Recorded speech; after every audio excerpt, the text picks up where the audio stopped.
Hello and welcome to the Drac is Back Halloween Spooktacular. It's me, Drac. I am so glad to have you with me today, as I am joined by my co-host, Jordan.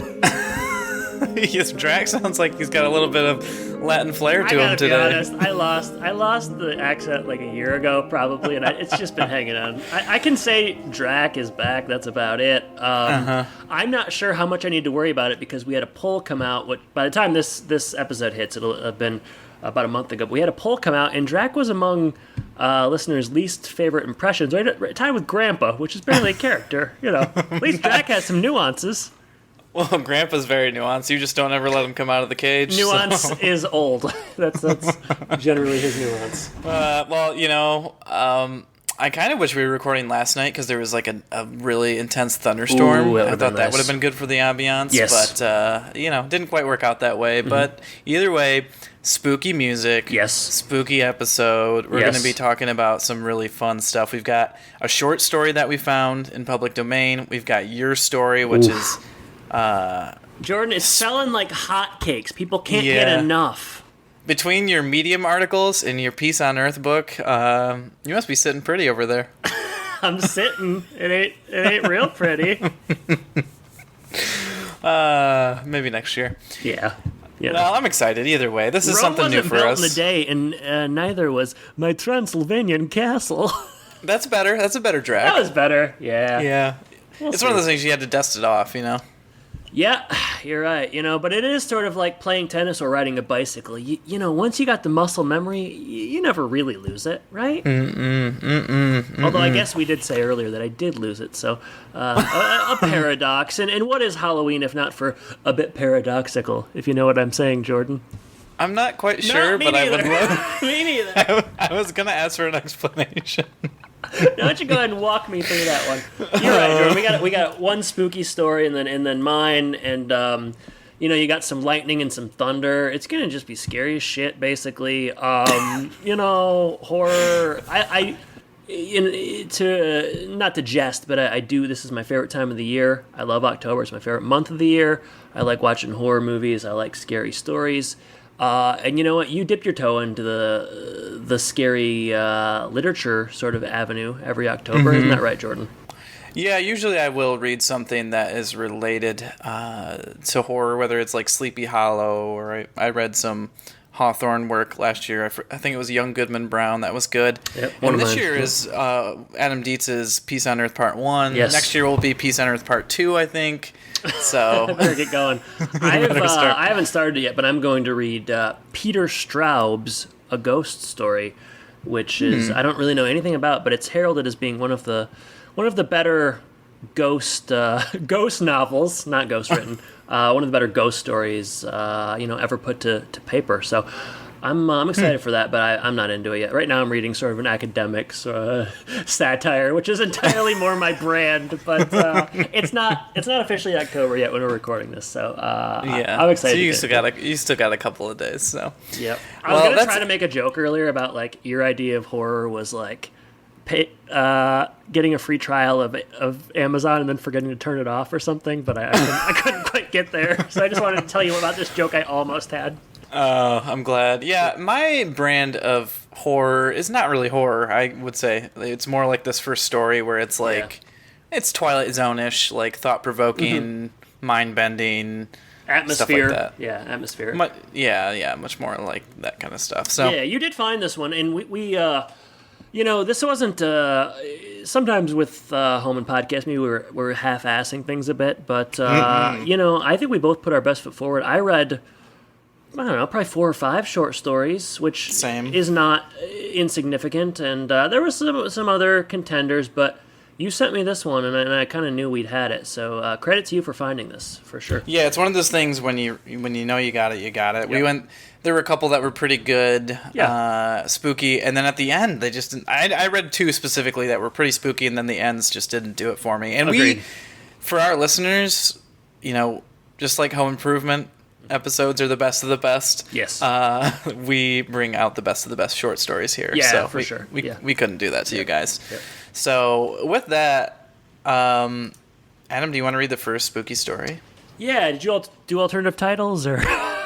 August Heat, a.k.a. the dog days of summer.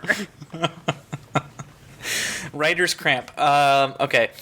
So, August Heat by William Fryer Harvey. This one's from 1910. Crazy. It's short. I mean, it's much shorter than some of the other ones we read. It's a testament to the fact that you can craft a good story with something concise. Mm-hmm.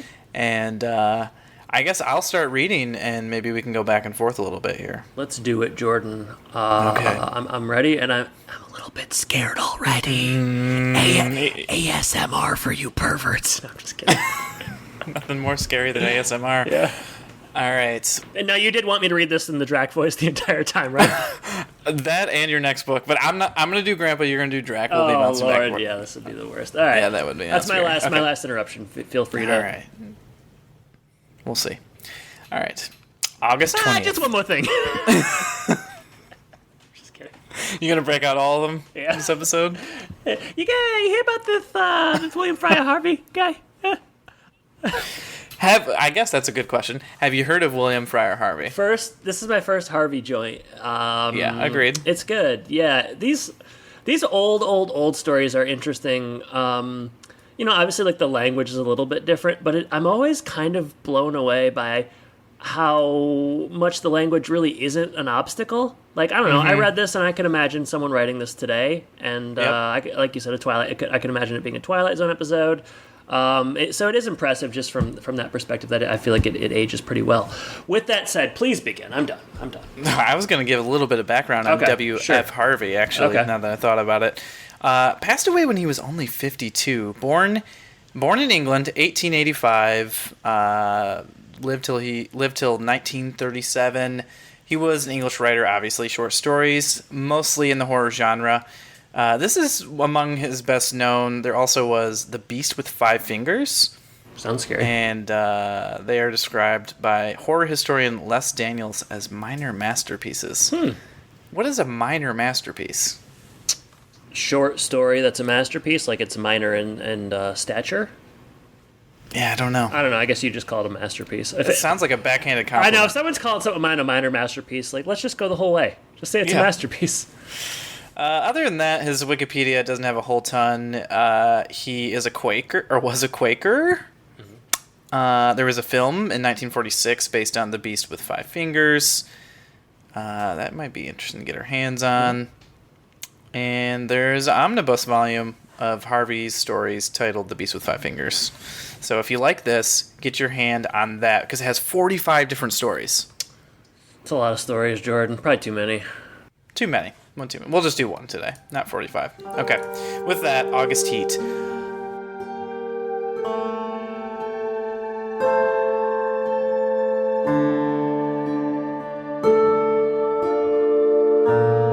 August 20th, sometime in the 1900s.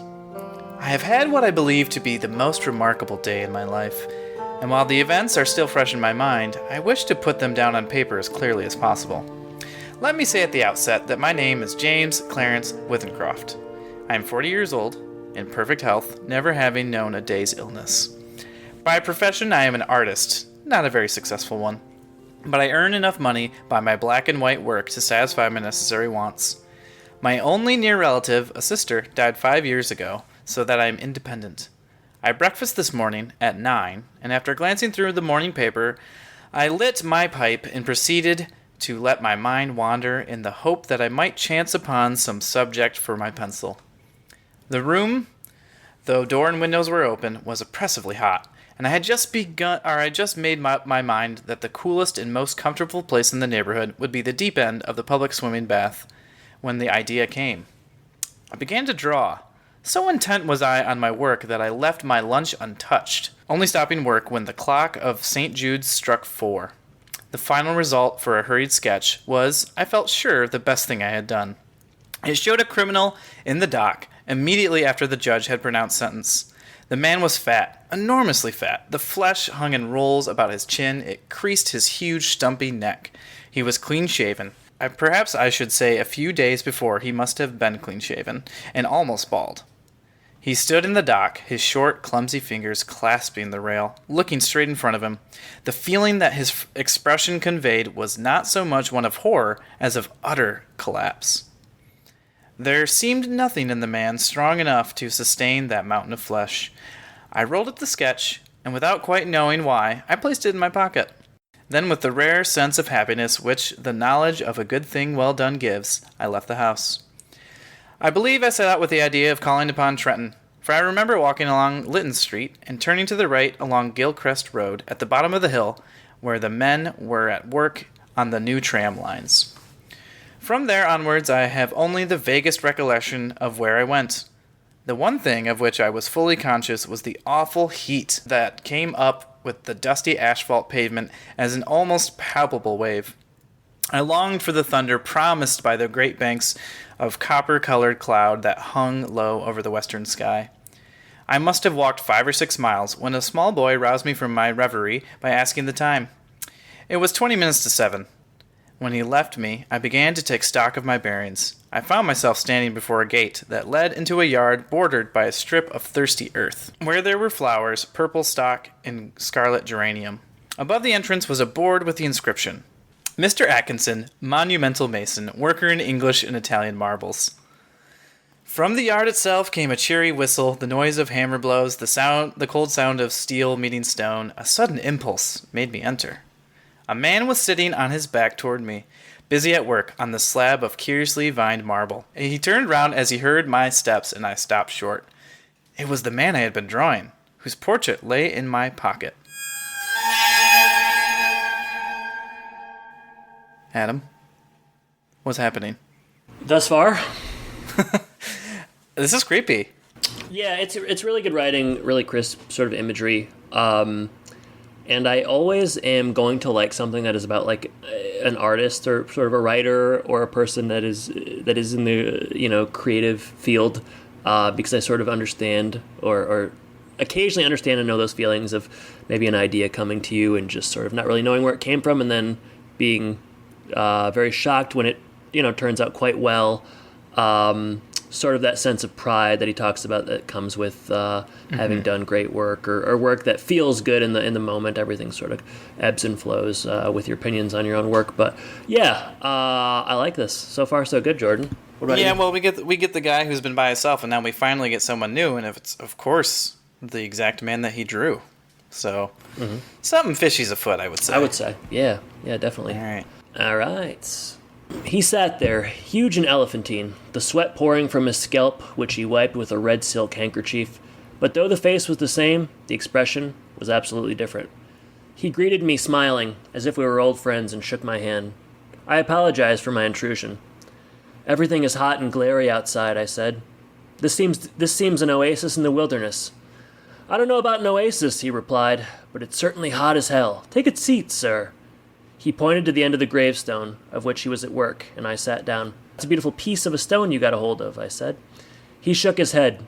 In a way it is, he answered. The surface here is as fine as anything you could wish, but there's a big flaw in the back, though I don't expect you'd ever notice. I could never really make a good job of a bit of marble like that. It would be all right in the summer like this. It wouldn't mind the blasted heat, but wait till the winter comes. There's nothing quite like the frost to find out the weak points of a stone. Then what's it for, I asked. The man burst out laughing. You'd hardly believe me if I was to tell you it's for an exhibition, but it's the truth. Artists have exhibitions, so do grocers and butchers. We have them too. All the latest little things in headstones, He went on to talk of marbles, which sort best withstood wind and rain, and which were the easiest to work with. Then of his garden and a new sort of carnation he had bought. At the end of every other minute he would drop his tools, wipe his shining head, and curse the heat. I said little, for I felt uneasy. There was something unnatural, uncanny in meeting this man. I tried at first to persuade myself that I had seen him before, that his face, unknown to me, had found a place in some out-of-the-way corner of my memory, by which I was practicing little more than a plausible piece of self-deception. Mr. Atkinson finished his work and spat on the ground, and got up with a sigh of relief. There, what do you think of that? He said, with an air of evident pride. The inscription which I read for the first time was this: Sacred to the memory of James Clarence Withencroft, born January 18th, 1860. He passed away very suddenly on August 20th, we don't know the year. Quote, in the midst of life we are in death, end quote. Dun, dun, dun. Wow. So there's just a couple of artists talking shop, and then all of a sudden, not only the uncanny resemblance of the paper, his name on the headstone. Yeah. Ugh. Yeah. I got chills at him. I'm creeped the F out, Jordan. Do you want to keep going for a little bit? I'll keep going. Yeah, you read Okay. something much longer. And I've made my font larger so it'll be easier for me to read. Perfect. One hopes. For some time I sat in silence. Then a cold shudder ran down my spine. I asked him where he had seen the name. "Oh, I didn't see it anywhere," replied Mr. Atkinson. "I wanted some name, and I put down the first that came into my head. Why do you want to know?" "It's a strange coincidence, but it happens to be mine." He gave a long, low whistle. "And the dates?" "I can only answer for one of them, and that's correct." "It's a rum go," he said. But he knew less than I did. I told him of my morning's work. I took the sketch from my pocket and showed it to him. As he looked, the expression of his face altered until it became more and more like that of the man I had drawn. "And it was only the day before yesterday," he said, "that I told Maria there were no such things as ghosts." Neither of us had seen a ghost, but I knew what he meant. "You probably heard my name," I said, "and you must have seen me somewhere and have forgotten it. Were you at Clacton-on-Sea last July?" I'd never been to Clacton-on-Sea in my life. We were silent for some time. We were both looking at the same thing, the 2 dates in the gravestone, and one was right. "Come inside and have some supper," said Mr. Atkinson. His wife is a little cheerful woman. Wait, Adam, are you going to go inside and have supper? If I'm him? Yeah. I feel like I'm getting I don't know. out. He walked 5 or 6 miles. It's a long ways from home, and it's very, very hot. That's true. I But don't know. I don't know. Like, I'm pretty creeped out, obviously. But they're in this. I think there is a feeling that they're in this together. Neither one of them really understands it, and I don't fancy this Mr. Atkinson to be a threat necessarily. I don't know. All right. Do you want me to finish this sucker off? I'll go. I'll finish this off. Okay. His wife is a cheerful little woman, with the flaky red cheeks of the country bred. Her husband introduced me as a friend of his who was an artist. The result was unfortunate, for after the sardines and watercress had been removed, she brought out a door Bible, and I had to sit and express my admiration for nearly a half an hour. I went outside and found Atkinson sitting on the gravestone smoking. We resumed the conversation at the point we had left off. "You must excuse my asking," I said, "but do you know of anything you've done for which you could be put on trial?" He shook his head. I'm not a bankrupt. The business is prosperous enough. 3 years ago I gave turkeys to some of the guardians at Christmas, but that's all I can think of, and they were small ones too," he added as an afterthought. He got up, fetched a can from the porch, and began to water the flowers. "Twice a day regular in the hot weather," he said. "And then the heat sometimes gets the better of the delicate ones. And ferns, good Lord, they could never stand it. Where do you live?" I told him my address. It would take an hour's quick walk to get back home. "It's like this," he said. "We'll look at the matter straight. If you go back home tonight, you take your chance of accidents. A cart may run over you, and there's always banana skins and an orange peel, to say nothing of fallen ladders." He spoke of the improbable with an intense seriousness that would have been laughable 6 hours before, but I did not laugh. "The best thing we can do," he continued, "is for you to stay here till 12 o'clock. We go upstairs and smoke. It may be cooler inside." To my surprise, I agreed. Unfortunate way to die would be by a banana skin or an orange peel. I know, it's a good bit of humor, though. Yeah, That is still, like, pretty relevant, right? Like, all those old superstitions, wives' So we tales. know it goes back at least that far. Yeah, finish her off, Jordan. We are sitting now in a long, low room beneath the eaves. Atkinson has sent his wife to bed.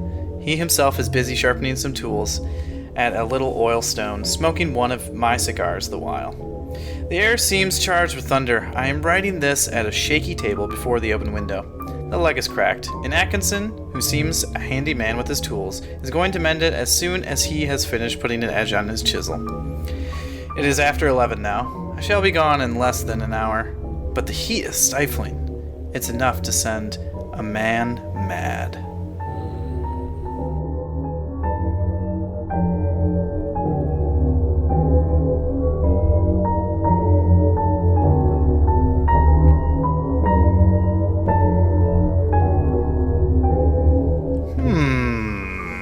Tell you what, Jordan, it's He's about to die.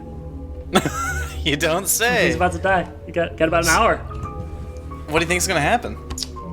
Well, it seems as though the leg is cracked and Atkinson's going to mend it. To me, I'm sensing some sort of an accident, maybe? It's funny that you sense an accident. Yeah. What I sense is that he just wrote himself crazy. Because he seems to draw something that comes to light. Yeah. And so he wrote down the words became true, and he just sent himself crazy by writing that. It is enough to send a man mad. I suppose that is the heat is going to, I don't know. You could take that in a couple different ways. Is the heat making Atkinson is going to make Atkinson just lose his mind and he's going to go after this writer? Is the heat... The artisan, you mean? Yeah, the artisan, right, yeah. And then the artisan, he's got all these sharp stuff around him to defend his family. Maybe he has to kill this guy, sure. And then he ends up in jail. Right, yeah. Or at least in front of trial, so... Yeah, I don't know. I like it. I like the fact that it's sort of unfinished. We're just sort of left to just sort of wonder, speculate, wait. But I get the feeling, I think they definitely want you to think that this guy is not long for this earth. And it's just cool. It's creepy, atmospheric, very economic, short. And I think I can just sort of envision these two men sitting out on a hot day. One thing I was curious about, just sort of a point of clarification. This guy, not the Mason, but the is he just the artist? The artist, yeah. He's not a religious man, thus he resents the wives. Like, I was looking up what that Bible was. Yeah, and it's like an illustrated Bible, like a French Bible with like wood engravings and stuff. So maybe that kind of ties in with like, I don't know, maybe he's like drawing a thing between that and the superstition of like the ladders and this. Okay. That. I'm not sure. Got it. But yeah, I looked that up because I was like, what is a Dore Bible? Yeah, I didn't know if this was sort of like a modern, I don't know, what would be like a zealot or something, and maybe he was just like getting lectured or something. But that was something I wasn't quite sure of. But yeah, I really like the story, and it's amazing how much of the language really was very easily adapted. Like it's written as someone could write something today. So yeah, and if phrases like "it's a rum go," we don't say them now, but I think we should. What is that modern? Hot damn! You shitting me? Stuff like that. Pretty much, yeah. So I think I prefer the old saying, but a very enjoyable story. It's good. I think I'll return to it, and I don't know when and if I ever get back into teaching. I think this would be a good one around the spooky season, because it's fun, and I can imagine it's just got really, really good atmosphere. I feel like I don't know. We read a bunch of stories, and this one was in terms of envisioning, which is obviously what your imagination's naturally going to do. Like this one was easily the most imaginative and easy to imagine. Plus the open ending leads itself to conversation as well. So. You know it, dude. All right. Well, thank you, William Friar Harvey, for that gem. You're welcome. I'm in your closet. A new one. W.F. Harvey. W.F. Harvey is your new What do you like better, this guy or Steve Harvey? Fluff up your mustache. We went to Hollywood Studios the other day, and there was a big old poster of Steve Harvey on there for Family Feud, and I was like, oh man, what a guy. I like this guy better. I mean, small sample size, but it makes me want to read his omnibus. 1 for 1, as far as I'm concerned. Batting 1,000. You know it. All right. What's next, Jordan? Okay, this next work is going to be longer than that one, but no less influential, I think, by, in a few years at least. In a few years. This one is called Peace on Earth, and it says part 1, so I assume there's going to be a part 2. Otherwise, it's... We'll see. pretty confusing title. But, this one's written by our favorite writer of all time, Adam Dietz. Okay, yeah.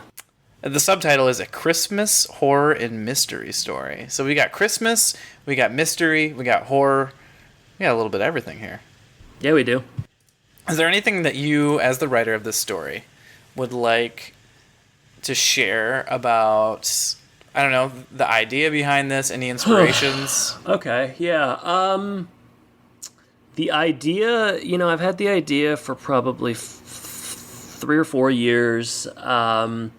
It started with, and I, it's hard to talk about the idea without sort of giving things away, but it did start as the book starts. It started with a sort of a vision of a group of friends at a bar, and then sort of the night that would follow, and that's really all I want to say about that. But at first I envisioned a group of 5 friends together, and maybe one of them not being exactly as he or she seems, right, and then sort of it was originally sort of in my mind. I viewed it as being like a film or a pilot for a miniseries or something. So I was thinking of things very visually, and I just thought about starting things off very quickly, a nice twist, and then sort of moving forward after the fact.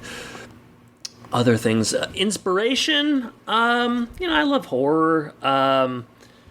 Christmas horror, I think, is a pretty it's a pretty popular genre. I guess it's just like the dichotomy between like the holy and the evil, and a time where everybody's very, very happy and spending time with family, and then when something kind of awful happens, it's just sort of uncanny and sort of feels unnatural to a lot of people. Other than that, writing inspiration. I'm always trying to channel a little bit of Stephen King. I do. I like to write. I try to write people that I encountered growing up. Salt of the earth. Not a lot of big words, just general. Sort of. I maybe take pride in having sort of naturalistic dialogue for the most part. Other than that, that's all I really got to say. So, it's on Amazon. We'll talk about this at the end, but it's on Amazon. Kindle. Yeah, you'll have links to the August Heat story in this as well in our show notes. So. But I've gotten reviews from my mom, who last book she read. She was kind of unkind, if I recall. Yeah, give you 1 star. Yeah, she said 1 star. She said this is a turd. No, she liked it, and a lot of that is just family saying it. But if my mom could get through it and kind of enjoy it, that's saying something because she's not much of a reader. The funny thing about that, we were talking briefly, you and I, about the picture that she posted of, like, basically your whole family had a copy and they were, staging, reading it. And I said, you might want to shield the eyes of the little ones. I know, I thought so too. I said, don't let them read it. I mean, especially Niall, who's my nephew, is only like, he can't read. He's 2.5, 3. But Ram could, and yeah, there's it's an adult theme, so not for the young ones. This is not for. I don't know what age you put on it, 16 or under or whatever, but yeah, it's adult. It's not humor. for babies. Not humor, I don't write for babies. But as we get into it, I will say there's kind of 2 different styles that listeners you'll notice right away. There's kind of the narrator who's telling the story, and then the actual story. So you're going to get kind of 2 different things, and we'll try to delineate between those 2 things for you. But without further ado, let's dive into Peace on Earth. Yeah, Part let's do 1 it. by Adam Dietz. I can open. Yeah, go ahead. Is this your opportunity to try out Grandpa? No. Yeah, that'd be pretty good. Grandpa the narrator? That'd be a lot of narrating tedious. for Grandpa. Yeah, tedious. Our story to tell. All right. First chapter, a story to tell.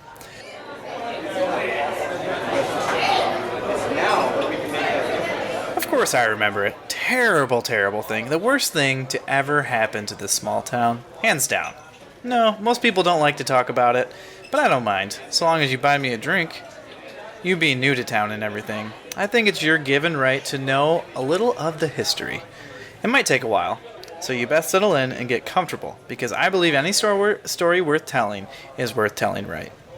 It's Christmas time in the Midwest, more specifically, December 23rd, a date which marks the last night that friends can get away with gathering at a bar and getting wasted without their families giving them grief. The spot? Hudson's on North has a reputation for doing the holidays right, though in truth all they do is lower their prices throughout the month of December. Oh, and they also have a tree in the front window where women have taken to hanging their earrings as ornaments. Nobody knows where that tradition started. A lot of folks say it was Meg Hudson, the owner's daughter, but I don't buy it. She might have said that she started it, but she lacks the originality. What's the old saying? Success has a million fathers and failure has none. Well, in this case, it's mothers, but the point remains. I don't believe Meg Hudson started the earring tradition. She just likes to flap her gums. I will say one thing positive about Meg Hudson. She is a half-decent storyteller. She's the one who told me this yarn that I'm about to share with you. Don't get me wrong, I knew bits and pieces of the story, but she really filled in the gaps. Everyone in town knows a little bit about the five friends. It must have been 5 or 6 years ago when she bellied up to the bar next to me, this very bar in fact, and dove in headfirst. Dived in headfirst? That one's always been a little confusing to me. I'd had myself a pretty bad day, if I remember correctly, kind of a bad month, and I had taken to coming here for drinks in the evenings. I knew Meg most of her life because her dad and I had gone to school together. I didn't like her much because of the flapping of the gums that I mentioned before, and the way she was always gossiping about this, that, and the other. But she caught me in just the right mood that day. I'd had about 3 whiskeys, and the ball game was on a rain delay, so when she asked me if I wanted to know what really happened back in 2005, I nodded. Before I tell you what little Meg told me, that's what her dad calls her, I want to preface things by saying that I cannot guarantee that this story is entirely truthful. I mean, some parts I know to be true from what I have read in the papers and such, but sometimes even the papers are difficult to trust, especially these days. Here is what I do know.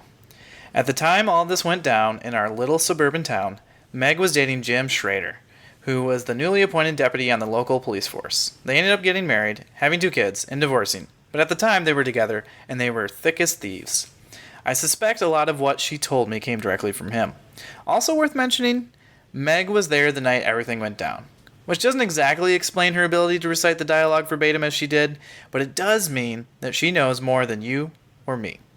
Someone like Meg Hudson is fueled by her ability to be in the know. I think it makes her insight feel more trustworthy in some strange way. I suspect she has talked to everyone she could about what happened back on December 23rd and 24th in 2005. I bet she even tried to talk to Fred. That poor guy. Alright, enough deliberating. If I were you, I'd order myself something stiff and settle in. This is the story of the 5 friends. Yeah.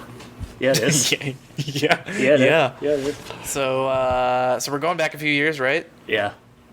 I think narrating in current day. But the story he's telling takes place in 04. Something that has obviously shaped this town, right? Oh yeah, Jordan, you know it. We know this is a consequential It haunts the town moment. like a specter. Well, it must be a small town in the suburbs. We're going to learn more about where exactly in the next section here. But not a ton though. I very purposely tried to not make it too specific. I wanted to seem like and a town's near you. Yeah, small town, Midwest USA. I noticed yourself editing a little bit, and it's a shame because I wanted to hear you say some of these words. But I respect you. Got to do what you got to do. Are you that surprised I would do that? No, I respect you. Got to do what you got to do. All right. Shall I pick up? Sure. You can read for a little bit. All right. So we're shifting from narration to from the opening narrator to the story.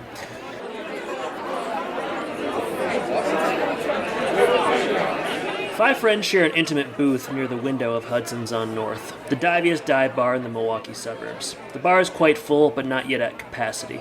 With just 2 bartenders working the taps and mixing the drinks, patrons have taken to ordering 2 drinks at a time to avoid the wait. Hudson's is famous, at least locally, for its shortage of staff and long wait time for food and drinks, but it's the spot to be in December. Phoebe, Margaret, Griff, Ray, and Norm are all gathered intimately in an oversized booth near the front window.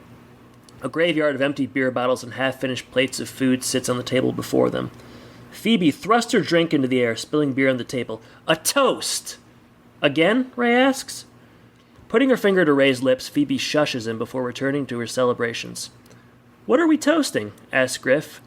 We are again toasting Margaret, Phoebe replies. Is that really necessary? Margaret asks, returning from the bathroom.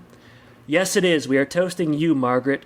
You who booked a goddamn cell phone commercial for an Illinois-based mobile provider. A provider that, might I add, has pretty damn decent reception throughout the Midwest, Phoebe says. Ray nods enthusiastically. Great coverage. Phoebe shoots Ray a dirty look, but continues. And while the role has you, Margaret, confined to a kitchen making lunches for your 4 sons, which is soul-crushing as a modern woman, I am very proud of you, and know you're going to deliver the shit out of your lines? Just the one line, Margaret says. Can we hear it again? Griff pleads, sounding much younger than his age. Margaret nods. Let me get there. She turns away from the table, psyching herself up. Now facing the group, she clears her throat and says, "Boys, you're going to be late for school," in a sing-songy voice. The table erupts with applause. "That was fucking brilliant," Phoebe says, throwing an arm over her dear friend. "I wish my mom had ever been that nice to me," Griff says. "Yeah, that was great," Norm says, smiling winningly at Margaret. She sheepishly smiles back. Norm offers to buy another round of drinks for the table. Griff and Ray like the proposition, as does Phoebe, but Margaret's attention is elsewhere. She is distracted by a sad-looking sap standing on the other side of the bar. This guy, who is neither tall nor handsome, waves Margaret over. She groans to herself and looks away. "Margaret, did you want something to drink?"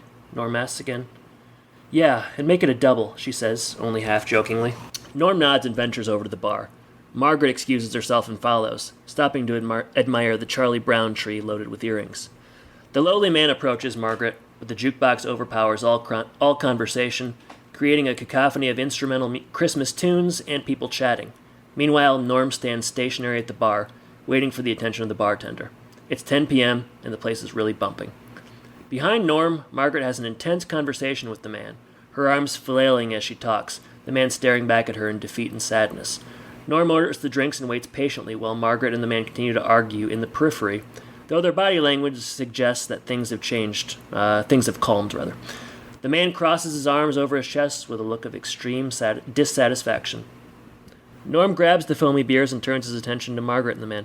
"Everything good?" he asks. Margaret breaks off her conversation. "Yeah, let me help you with all that." Margaret leaves the man without so much as a goodbye. He watches her return to the table with her friends and settle back into their booth. Defeated, he rushes out of the bar and into the harsh winter air. Wow. Wow. So a little bit of romantic angst by someone. A little bit. One thing we're going to get more, obviously, as you know, Adam. Yeah. But listeners, that was a pleasant surprise. Is there's quite a bit of humor, and we get a little bit of it in this first chapter with like Phoebe and the lines and all that kind of stuff. Hopefully. And great coverage. I mean, I laughed. Yeah, I thought they were pretty good. Humor's hard, but yeah, for sure. Yeah. It's pretty good. So, all right, chapter 2, The Short Walk.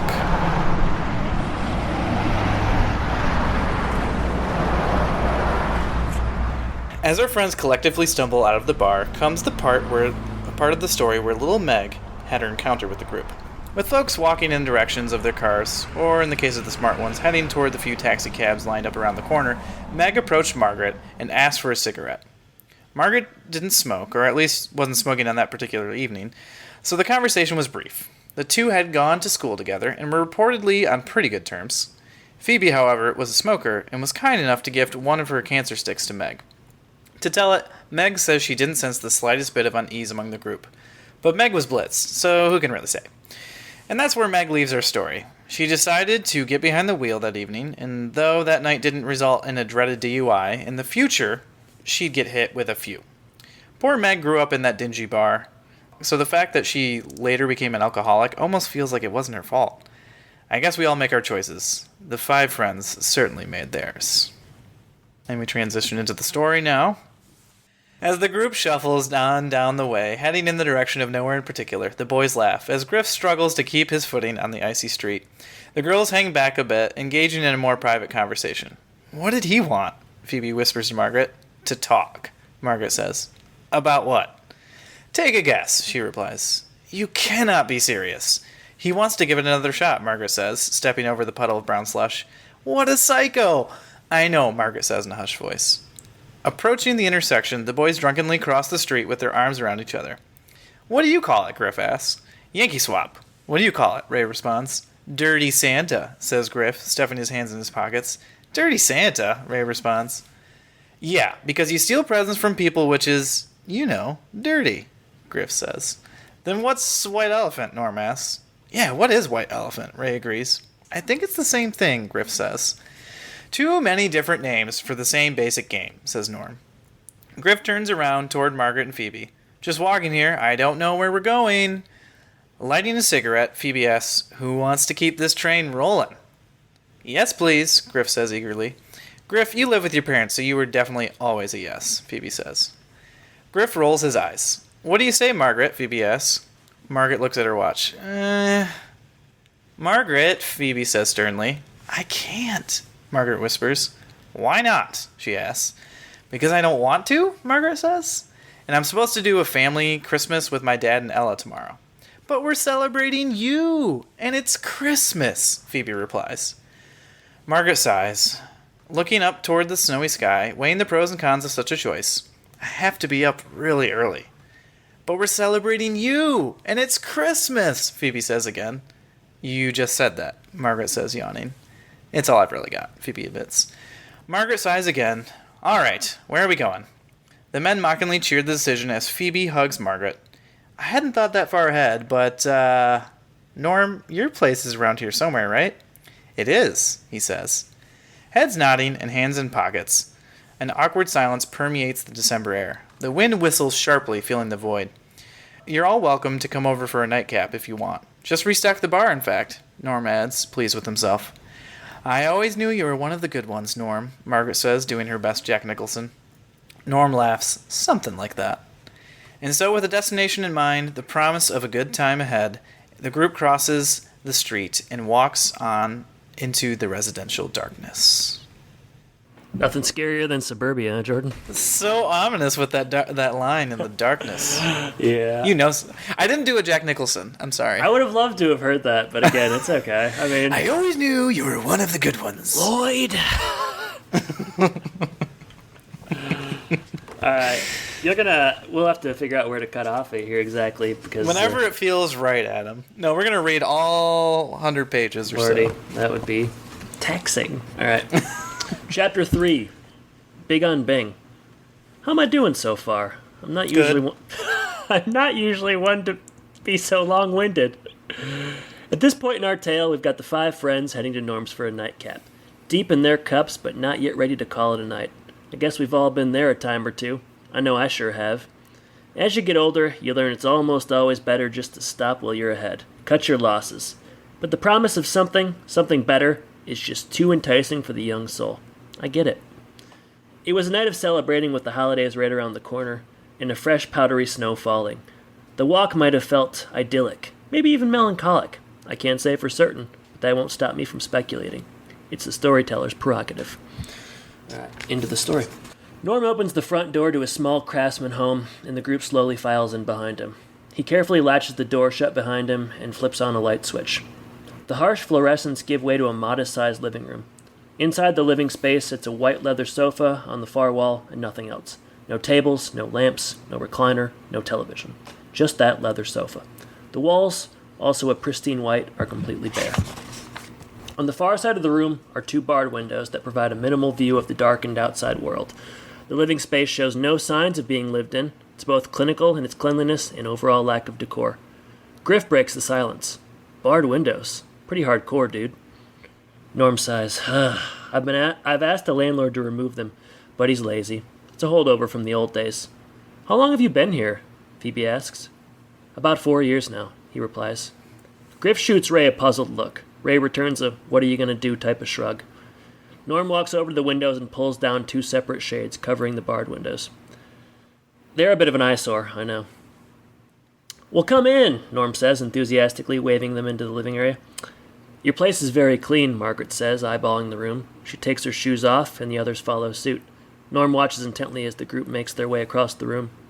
Phoebe tosses herself down on the sofa. So where's the booze? Norm laughs as the others crowd around Phoebe. You're very forward, aren't you? Norm asks. Phoebe winks. Oh, you've got no idea. I'll fix us some drinks. How about some music in the meantime? He asks. That'd be great, Griff says.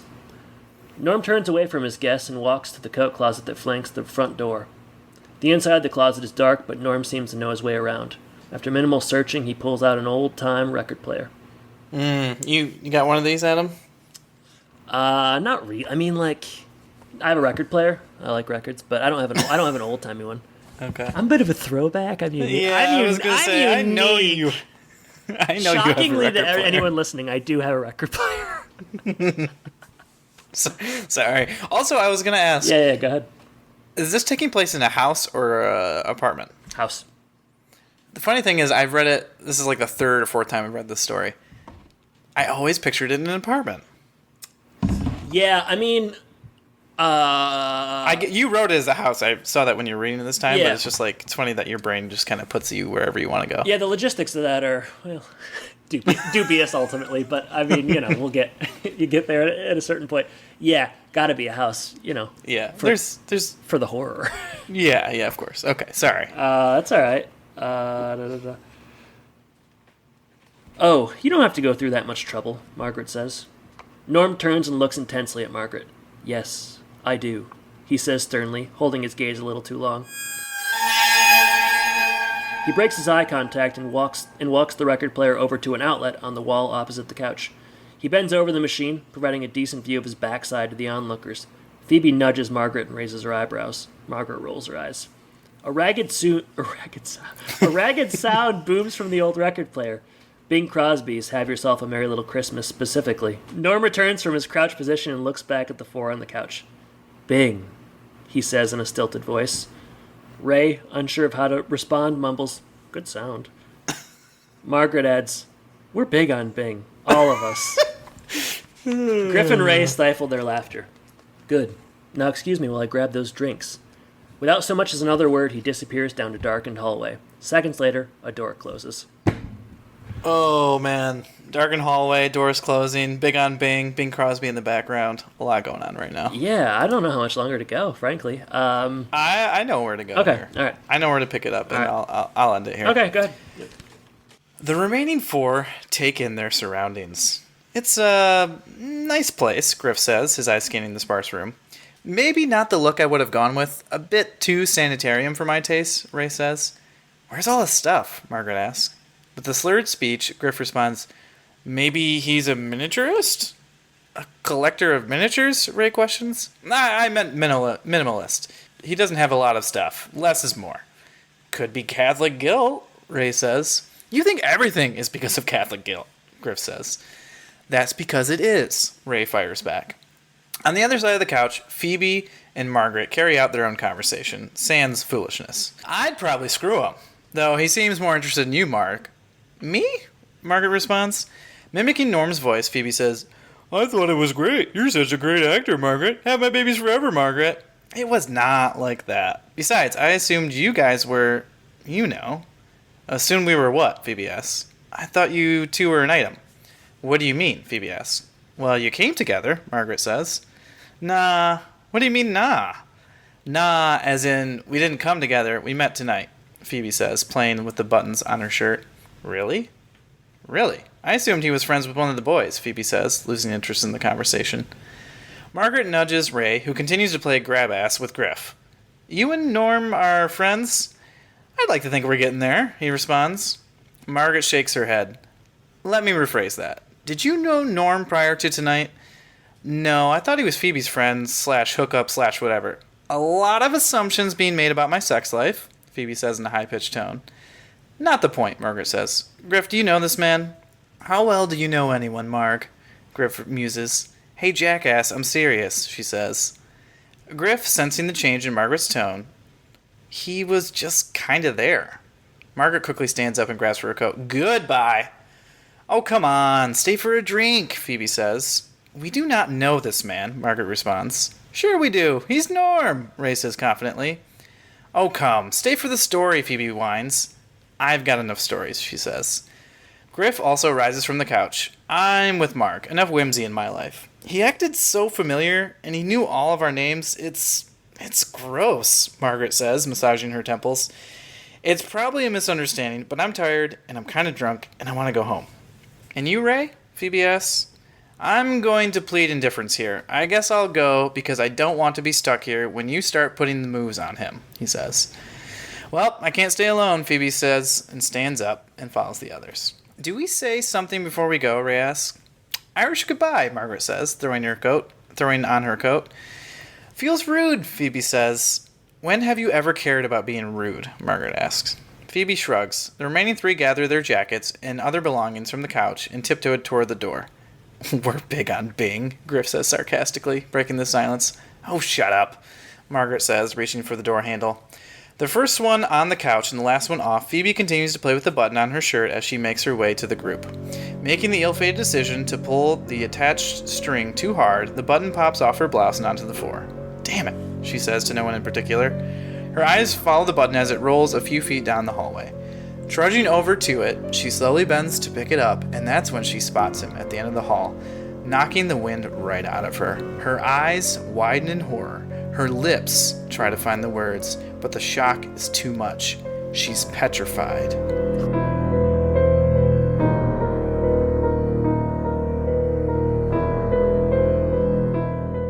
Wow. What's happening? And the rest was history. Well, beyond, we can't say much more, Jordan. That's the rest. You want to know the rest? You want to know the end? You got to read the story. All I know is she's petrified. Well, at first she was afraid, she was petrified. Definitely. Yeah. I mean, we could have gone on more. I could have went. We're right in the middle of a good scene here. That's true. But, But we're also like a third of the, It's not a very long. We've read all, like 25% of a pretty short book. So, Jordan, I appreciate you coming up with this idea and sort of, bringing these characters to life. You're a very good reader. You're very good. You are. You're much better than I am. You want to know the trick to that?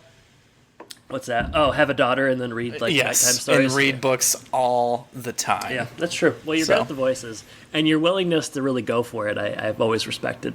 I think I hold just a little bit too much of the cool guy attitude within me to really go for it. You gotta just let it go, man. I know. But you did a good job, and this is cool. It's cool hearing it. I'm in the process of getting the audiobook stuff figured out, and I've had some. I'm not gonna say real auditions because what you did was, very. You want to pay me? Very real as well. But it's cool to hear other people read your work. Always, I think. Yeah. So and that's Peace on Earth, Jordan. Yep, Peace on Earth, Part 1 by Adam Dietz. So we'll have the link if you want to. I think the Kindle version is like $1 or $2. So if you want to just read the rest of the story, yeah, for sure. Yeah, that'd be great. $2.99 Kindle, hard copy, hardcover. No, paperback. I wish it was a hardcover. That'd be cool. You could get one, but they're expensive. How much are they? I don't remember. You have to go through a different provider. Yeah, probably not worth it. But yeah, I think paperback's $9.99. Well, maybe there'll be a Christmas sale. I don't know. But if you want to support me, do so. If not, screw off. No. If not, I completely understand. Well, I hope everyone enjoyed that. We know the podcast is over, the Homan podcast, but this was a special treat. And we wanted to do it in honor of Home Improvement, who also loves Halloween. And and we may never come back. This could be it. This could be the finale. This could be our swan song. We will have done a series in summation and really tied a bow on Home Improvement, but nothing's guaranteed. So this could be our last ever podcast, and I'm glad to have spent most of it talking about me and something I wrote. So it's important to me. We actually didn't spend very much time about you and mostly on the stories. That's fine. That's preferred. I'm not at the point where I'm real comfortable talking about my stuff anyways, so A-okay. Anything else, Jordan, while we're here? No, just let us know if you like the stories. Yeah. Let us know if you liked our reading. I know probably not enough Drac for people and definitely not enough Grandpa. What did you say? Listen. It's time to end the podcast, Adam. Shut up, you old man. I kill you. That sounds like Jeff Dunham. Man, I'm bad at Drac. What do we got here about this self-published book? Or Is this too much fan service? I don't think so. No such thing. And you know what? When you're done with something, or pretty much done with it, the pressure's really off. So, happy Halloween to everybody. Mm-hmm. Enjoy it safely, whatever that looks like. I don't know. Watch a scary movie, read a scary book. Buy Peace on Earth. Look up August Heat. Do whatever it is that feels right. Eat a lot of candy. Oh, definitely a lot of candy. Go to a graveyard. Have a party. No, don't do that. Just go on a hayride. I don't know. But yeah, I don't know how to sign this off, Jordan. Have a spooky Halloween. Thanks for just supporting us for all this time. Yeah. And it's been a pleasure, Adam, recording the podcast with you and doing this special episode. I think it was fun. I think it was fun too, and I guess I should say take care, everybody. Drac, bye-bye. Take care, everybody. Oh, Lord.